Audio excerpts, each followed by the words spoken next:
మోకాళ్లలో గుజ్జును పెంచి నొప్పిని తగ్గించి సర్జరీని దూరం చేసే ఫ్రీడమ్ వాక్. రామోజీ గ్రూప్ సంస్థల అధినేత రామోజీరావు కన్నుమూశారు. ఈ నెల 5న ఆయనకు శ్వాస తీసుకోవడంలో ఇబ్బందులు తలెత్తడంతో హైదరాబాద్లోని స్టార్ హాస్పిటల్లో చేర్చారు. ఆరోగ్య పరిస్థితి విషమించడంతో అక్కడ చికిత్స పొందుతూ ఆయన శనివారం తెల్లవారుజామున తుది శ్వాస విడిచారు. రామోజీ ఫిలిం సిటీలోని నివాసానికి ఆయన పార్థివ దేహాన్ని తరలించనున్నారు.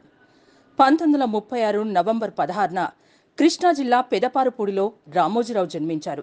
1947 ఆగస్టు 10న విశాఖ సాగర తీరంలో ఈనాడు దినపత్రికను ప్రారంభించి తెలుగునాట సంచలనం సృష్టించారు.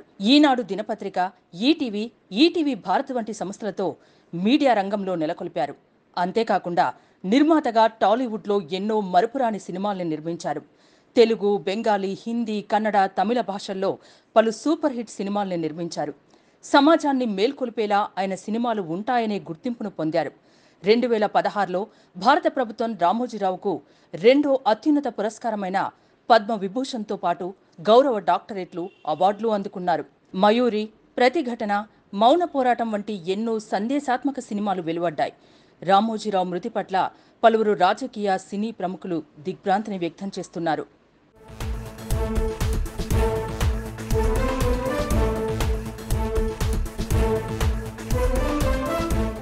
సుమన్ టీవీలో మీ పర్సనల్ అండ్ బిజినెస్ ప్రమోషన్స్ కోసం కింది నెంబర్కి కాంటాక్ట్ చేయండి.